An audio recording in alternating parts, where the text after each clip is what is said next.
अतिवृष्टीने नुकसान झालेल्या शेतकऱ्यांना तात्पुरता दिलासा देण्याकरता मुख्यमंत्री एकनाथ शिंदे यांच्या शिवसेनेच्या वतीने मदतीचा हात देण्यात आलाय। मुंबई ठाणे इथून एकनाथ शिंदे यांनी पाण्याच्या बॉटल्स आणि किराणाचं सामान तसंच ब्लँकेट, सतरंजी हे सगळं साहित्य भरून पाठवलेलं आहे। ट्रकाची टका या निमित्ताने हे साहित्य पाठवलं असून त्यावर एकनाथ शिंदे आणि पालकमंत्री प्रताप सरनाईक यांचे फोटो आहेत। या आधी सुद्धा तानाजी सावंत यांच्या वतीने अतिवृष्टीग्रस्त नुकसान झालेल्या लोकांना साहित्याचं वाटप करण्यात आलं होतं। ही मदत प्राथमिक स्वरूपाची आहे। शेतकऱ्यांना ठोस मदत घेण्याकरता आम्ही या 2-3 दिवसात दसऱ्यापर्यंत प्रयत्न करणार आहोत।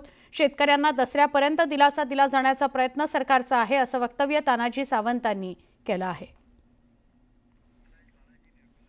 आमचे प्रतिनिधी बालाजी निरफळ यांच्याशी आपण बोलूया। बालाजी, आता एकनाथ शिंदे, प्रताप सरनाईक यांनी ट्रक ठाणे मुंबईहून पाठवलेले आहेत। साहित्याचं वाटप प्राथमिक मदत म्हणून ही शेतकऱ्यांपर्यंत पोहोचतीये का? काय अधिक सांगाल?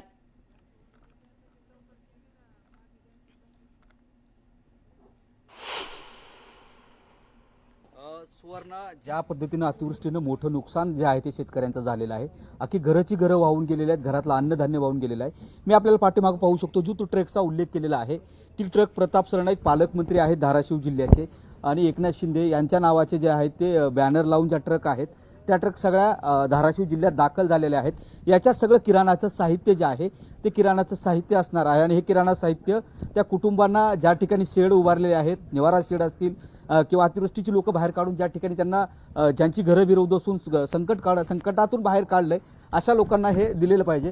याच्यात सुवर्ण एक बघितलं पाहिजे की याच्यावर असं त्यांनी पूरग्रस्त बांधवांसाठी शिवसेना युवा सेनेची मदतीची हात बाजीराव चव्हाण असे त्यांचं नाव आहे, मात्र प्रताप सरनाईक आणि एकनाथ शिंदे यांच्या नावाचे बॅनर आहेत। वरील पुन्हा जर बघितलं आपण तर श्रीकांत शिंदे असतील, तानाजी सावंत असतील यांचे सगळे याच्यावरती फोटो छापण्यात आलेले आहेत। एक प्रकारे ब्रँडिंग म्हणता येईल। त्या ब्रँडिंगचं जे आहे ते दुष्काळग्रस्तासाठी करण्याचं काम जे आता केलं जात आहे, ही मदत जरी देणं गरजेचं असलं तर त्याच्यावरती फोटो सुद्धा छापलेले आहेत, त्यामुळे विरोधक याच्यावर प्रश्न उपस्थित करू शकतात, हा विषय आहे। मात्र ज्या पद्धतीने हे सगळे अन्नधान्याचे ट्रक पाठवलेले आहेत ठाणे मुंबईतून, त्यांच्या मदतीनं ही सगळी मदत जी आहे ती केली जाणार आहे। मला हित आहेत, कुठून आले हे ट्रक? सगळं हे बीडवरून आले। बीडवरून आले, बरं। हे फोटो वगैरे लावले सगळे तुम्ही? हा, फोटो वगैरे लावले। आमचे मार्गदर्शक मान्य बाजीराव दादा चव्हाण यांच्या संकल्पनेतून प्रताप सरनाईक पालकमंत्री यांच्या मार्फत आलेले। हे कुठे वाटप करायचं आता? हे आता पूरग्रस्त भागात जे लोकांचं हे झालेलं आहे त्या लोकांना वाटप करण्यासाठी आम्ही आलेलो। किती ट्रक आहे सगळ्या? एकूण 18 ते 20 ट्रक आहेत सगळे। 18 ते 20। बालाजीशी आपण बोलूया। आता आपल्याबरोबर आहेत सुषमाताई अंधारे, त्यांच्याशी बोलूया। सुषमाताई, साहित्य वाटपाकरता ट्रक तर पोचले, पण त्यावर मोठमोठे पोस्टर्स लावलेले आहेत, बॅनर्स लावले आहेत, म्हणजे नाव आधी पाहिजे, साहित्य पोचेलच। बाजीराव चव्हाण या व्यक्तीबद्दल पुन्हा कधीतरी बोलूया। बाजीराव चव्हाण म्हणजे श्रीकांत शिंदेचा सगळा आर्थिक व्यवहार, कायदेशीर बेकायदेशीर सगळ्या गोष्टी बघणारा माणूस। परंतु आता ज्या पद्धतीने ही जाहिरातबाजी चालू आहे, ही जाहिरातबाजी, एकीकडे माणसं मरतायत, एकीकडे लोकांचे संसार उद्ध्वस्त झालेत, शेतजमिनीची सगळा सुपीक असलेला जमिनीचा थर वाहून गेलेला आहे। अशा काळामध्ये या लोकांना दिलासा देताना सुद्धा त्या दिलाशाला सुद्धा इनकॅश करणं आणि त्याच्यातून सुद्धा काही आपल्याला राजकीय नफेखोरी करता येते का? हा विचार माणुसकी असणारी माणसं करू शकत नाहीत। हा विचार व्यापारी वृत्तीचेच लोक करू शकतात, ज्यांच्या नसानसात व्यापार भिनलेला आहे आणि मेल्यावर सुद्धा जळणाऱ्या चितांमधून व्यापार बघणारी, शोधणारी आणि राजकीय नफेखोरी करणारी ही जी आहे, हिची निंदा करावी तेवढी कमी। ताई, खरे तर आज मुख्यमंत्री आणि दोन्ही उपमुख्यमंत्र्यांचा दौरा सुद्धा आहे, पण दौऱ्याबरोबरच हे अशा प्रकारचं साहित्य वाटप होत आहे। चांगलंच म्हणायला हवं की किराणा सामान जात आहे किंवा उपयोगी साहित्य जात आहे, पण त्यावर खरंच पोस्टर लावण्याची गरज होती, अशा प्रकारे फोटो लावण्याची गरज होती?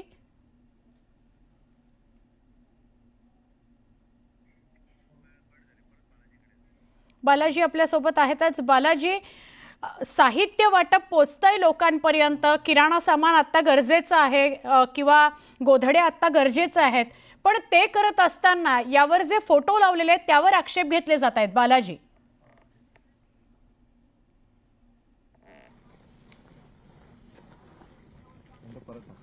हे सगळं सुवर्णा, एक साहित्य बघितलं तर मी तुला हे दाखवतो की हे पोह्याचं पाकिट आहे, हे बेडशीट आहे, हे साडी आहे, हे सगळं साहित्य आहे, तूर डाळ आहे, सगळा किराणा दिलेला आहे. मात्र ह्या सगळ्या जीवनावश्यक वस्तू किंवा गरजेच्या जरी वस्तू असल्या तर याच्यावरती हा फोटो जो आहे तो छापण्यात आलेला नाही. याच्यावर कुठेतरी विरोधक आक्षेप घेत आहेत या फोटोवरती की हे सगळं ब्रँडिंग करायची काय गरज होती, आवश्यकता काय होती, ज्या सुषमा अंधारे ज्या पद्धतीने म्हणतात की ब्रँडिंग करायची काय गरज होती. हे सगळं साहित्य घेऊन आता आपण याच्या संदर्भात तानाजी सावंत यांच्याशीही बोललो आमदार, तर त्यांनी सांगितलं की प्रातिनिधिक स्वरूपाची मदत आहे, गरजेची मदत आहे आणि निश्चितच पुढील काळात जी शेतकऱ्यांना मदत करायची आहे, जो सगळं अतिवृष्टीचा जो मदतीचा आकडा द्यायचा आहे तो मदतीचा आकडा आम्ही शासनाकडे पाठपुरावा करू. दसऱ्यापर्यंत ही जी मदत आहे ती मदत देण्याचा प्रयत्न हे जो आहे तो आमचा असेल असंही त्यांना सांगताना आश्वासन दिलेलं आहे. पण आता ही मदत ज्यावेळेस एकनाथ शिंदे स्वतः इथं धाराशिव मध्ये परांड्यामध्ये येतील, परांड्यामधून ते पुढे काही गावांना भेटी देणार आहेत, त्या गावांना भेटी दिल्यानंतर जी आहे ती मदत वाटप केली जाणार आहे. जिथं ज्या गावात दुष्काळ अतिवृष्टी झाली आहे, पूर परिस्थिती निर्माण झाली आहे, त्या लोकांना ही मदत दिली जाणार आहे सुवर्णा. त्यामुळं आता या मदतीवरून जरी उद्देश जरी चांगला असला तरी त्याच्यावरती जो फोटो लावण्यात आलेला आहे त्या फोटोवरून कुठेतरी आता आक्षेप घेतला जातो. त्यामुळं निश्चितच ही मदतीची जी आहे पुढील काळात राजकीय वादाचं मात्र भांडवल निश्चित होऊ शकतं. सुवर्णा. बरोबर. बालाजी, तुम्ही असेच आमच्या सोबत राहा. आता आपल्याबरोबर किशोरीताई पेडणेकर सुद्धा जोडल्या गेलेल्या आहेत, माजी महापौर मुंबईच्या आणि उबाठाच्या नेत्या प्रवक्त्या. किशोरीताई, साहित्य पोचतंय, साडी काय किंवा गोधड्या काय त्या पोचतायत पूरग्रस्तांपर्यंत, ही चांगली गोष्ट आहे. पण एवढे मोठे मोठे बॅनर्स आणि पोस्टर्स लावण्याची खरंच गरज होती? काय झालंय, ज्या धाराशिवमध्ये ज्यांच्यावरती हे प्रसंग उद्भवले त्या प्रसंगाच्या वेळेला जे धाराशिवचे खासदार आहेत आणि आमदार आहेत ते दोघही म्हणजे खासदारांनी तर जीव धोक्यात घालून सर्वांना वाचवण्याचे प्रयत्न केले आणि त्यांनी कुठलाही बडजेवा केला नाही. त्यांना जे संस्कार आहेत त्यांच्या आई वडिलांचे किंवा आमच्या पक्षाचे साध्या आणि त्यांनी सगळी मदत केली. तुमच्यासारख्या सगळ्यांनी त्यांना त्याबद्दलचं धन्यवाद दिलं, लोकांनी दिली. तर मदत तर राज्य सरकारला करायचीच आहे, कारण मायबाप कोण आहे? राज्य सरकार आहे. मायबाप जेव्हा मदत करतो तेव्हा जर मायबापच मोठे मोठे फोटो टाकत असतील मग मदत काय त्या लोकांनी अमेरिकेच्या लोकांकडनं मागावी का? याला मदत म्हणतात का? म्हणजे ह्याच्यात पण तुमचं राजकारण. लोकांना फक्त ठरवू दे ना. हो ना. आणि फक्त ना ट्रक आणि टेम्पोवरच बॅनर्स नाही लावलेत, आतमध्ये जे साहित्य आहे त्याच्या ज्या पोती दिसत आहेत त्या सगळ्यावर सुद्धा हे फोटो बघायला मिळत आहेत. म्हणजे जेव्हा माणसं मरत होती तेव्हा हे पोत्या आपले फोटो लावण्यामध्ये गर्क होते, बॅनर बनवण्यामध्ये गर्क होते. जेव्हा हे सगळं काम पूर्ण झालं, हो आता आपली चांगली प्रसिद्धी होऊ शकते, तेव्हा आले. म्हणजे लोक विचार करत होते काय चाललंय. मुख्यमंत्र्यांच्या ऍडव्हर्टाईज बद्दल चर्चा झाली, आता ह्यांच्या ऍडव्हर्टाईज म्हणजे ह्यांच्यातच स्पर्धा लागली आहे. मुख्यमंत्री आणि उपमुख्यमंत्र्यांमध्ये जोराची स्पर्धा आहे. खरंय. आज आणि मुख्यमंत्री आणि दोन्ही उपमुख्यमंत्र्यांचा दौरा सुद्धा आहे ताई. तर गेली आठवडाभर जी काही परिस्थिती मराठवाड्यात किंवा अतिवृष्टीग्रस्त भागामध्ये आहे तर थोडासा त्या दौऱ्याला सुद्धा उशीर झाला असं वाटतं? नाही, आता कसं आहे, जे सरकारमध्ये बसलंय ना, आम्ही जातोय ना, दौरा ज्या क्षणाला घडल्या सगळ्या गोष्टी, तुमच्याकडे 35 किलोमीटरवर जायला तुमच्याकडे हेलिकॉप्टर आहे, तिथल्या तिथे जायला का नाही पोचलात? हा प्रश्न लोकांना आजही आणि तुमच्याच माध्यमातून आम्ही बघतोय. लोक बोलतायत, स्थानिक सगळे होते जे कोण भले ते आमच्या पक्षाचे आहेत म्हणून नव्हे, स्थानिक लोकप्रतिनिधींनी बऱ्यापैकी केली. स्थानिकांना गव्हर्नमेंटकडनं, राज्य सरकारकडनं बरोबरीने झाली असती तर ती लवकर पोहोचली असती. आठवडा झाला. खरंय. धन्यवाद किशोरीताई, आपण न्यूज 18 लोकमतशी बोललात त्याबद्दल. बालाजी आपल्यासोबत आहेतच आणि वेगवेगळे लोकप्रतिनिधी यावर प्रश्न उपस्थित करतायत की जर धाराशिवमधल्या पूरग्रस्तांना तुम्हाला मदत पाठवायचीच होती तर मग अशा प्रकारे फोटो आणि बॅनरबाजी कशा करता, बडेजाव कशा करता? खासदार संजय राऊतांनी प्रतिक्रिया दिल्या, ते काय म्हणतात तेही बघूयात. जे आपल्या दाढीचे फोटो बरं का पिशव्यांवर छापून मदत वाटतायत किंवा प्रचार करतायत, त्यांना एक कळलंय का की किती मोठं गंभीर नुकसान झालेलं आहे? काय ही मतं मागण्याची किंवा प्रचार करण्याची वेळ नाही आहे, त्यांना समजायला पाहिजे. सगळ्यांना हे भाजपलाही समजायला पाहिजे, हे मिंदे गटाला समजायला पाहिजे आणि जे कोणी करू इच्छितात त्यांनाही हे समजायला पाहिजे. हे अत्यंत संवेदनशील असं काम आहे आणि धक्कादायक असा विषय तिथे झालेला आहे. बालाजी निरफळ आपल्यासोबत आहेत. बालाजी, आपण बघितलं किशोरीताई म्हणत होत्या, बालाजी यांच्याशी बोलूया, पण ही दृश्य बघा, ही धाराशिवमध्ये पोचलेल्या ट्रकमधल्या साहित्याची दृश्य आहेत. हे साहित्य पोचलंय, त्यामध्ये बेडशीट्स आहेत, त्याच्यामध्ये साड्या आहेत महिलांकरता, त्याच्यामध्ये किराणाचं साहित्य आहे.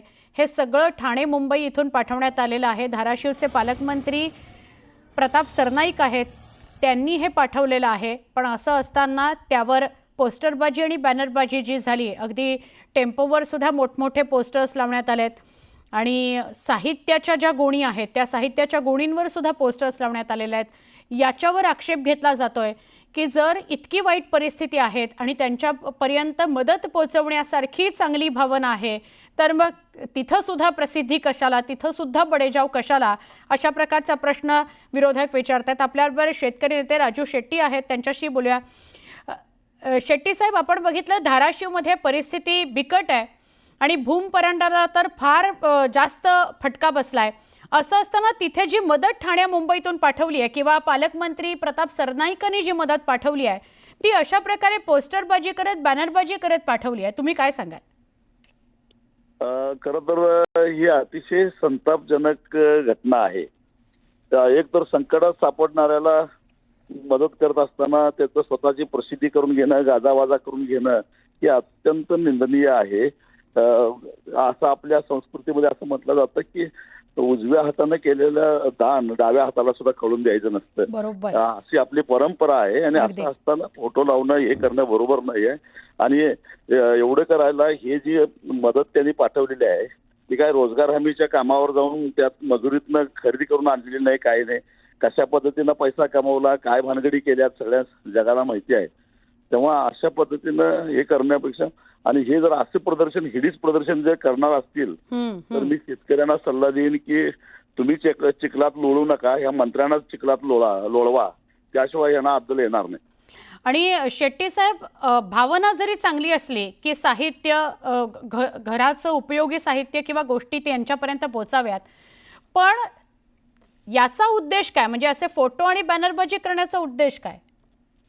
जिल्हा परिषदेच्या निवडणुका तोंडावर आहेत आणि त्याचा लाभ आपल्याला मिळावा, आपल्या पक्षाला मिळावा म्हणून असलं सगळं हे चालू आहे. म्हणजे खेड्यामध्ये एक म्हण आहे की प्रेताच्या टाळूवरचं लोणी खाणं, तसाच हा एकूण प्रकार दिसतो.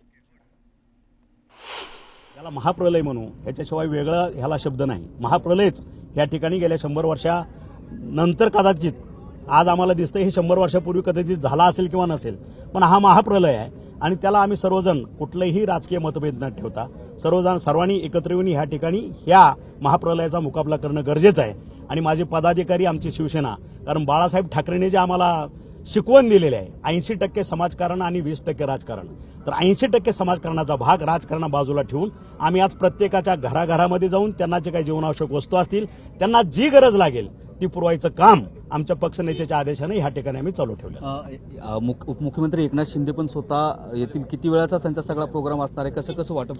नाही, त्यांना भरपूर ठिकाणी जायचं आहे. ह्या ठिकाणी फक्त आढावा ज्याला पाहणी, ती पाहणी करतील वरून, आणि ह्या ठिकाणी येऊन 1-2 ठिकाणी सिम्बॉलिक ज्याला म्हणू, गेले 3 दिवस ते कंटिन्युअस आमच्या टचमध्ये आहेत. आम्हाला जी मदत लागेल ती त्यांनी पुरवलेली आहे. ह्या ठिकाणी लोकली माझे पदाधिकारी प्रत्येक गावाला मदत करतायत, तुम्ही ती बघितलंच असेल. शाळेने असेल, लोकांना चहा पाणी, जेवण, खाणं, राहणं सगळ्यांची सोय आम्ही करतोय. बरोबर आहे. लोकांना रेस्क्यू करण्यासाठी सुद्धा माझे पदाधिकारी प्रयत्न करतो. आम्ही सगळेजण रस्त्यावरती उतरलेलो आहोत आणि भाऊनी आम्हाला आमच्या पक्षनेत्यानेही सांगितलेलं आहे की सगळ्यांनी जीवाचं रान करून लोकांना मदत केली पाहिजे, तिथपर्यंत पोहोचलं पाहिजे. आणि खऱ्या अर्थाने हे पाहण्यासाठी ते आज इथे येत आहेत. या ठिकाणी काही कमी पडलं म्हणून ते येत नाहीत. एक प्रश्न असा आहे की आता दसरा तर गेल्याच जमाय, शेतकऱ्यांची दिवाळी या माध्यमातून सरकारकडून गोड होईल का, मदतीच्या माध्यमातून? हेच आम्ही लावून धरणार आहोत. आणि दुसरी गोष्ट, आमचा प्रयत्न तोच राहील. आता दसरा अजून तरी 2-4 दिवस आहे, पण याच्यानंतर सुद्धा दिवाळीच्या अगोदर शेतकऱ्यांना त्यांचं नुकसान झालेलं नुकसान भरपाई त्यांच्या खात्यावरती जमा होईल, याच्यासाठी आम्ही जीवाची पराकाष्ठा करू, त्यासाठी प्रयत्न करू. जी अन्नधान्य वाटप केले जाणार आहेत ती प्रातिनिधिक स्वरूपाची आहे, ती मदत नाहीत. मात्र जी कायमस्वरूपीची किंवा जी मदत आहे ती मदत आम्ही देण्यासाठी निश्चित पाठपुरावा करू, असं आश्वासन आमदार तानाजी सावंत यांनी दिले आहे. रमेश भटसह बालाजी निरफळ, न्यूज 18 लोकमत, परांडा.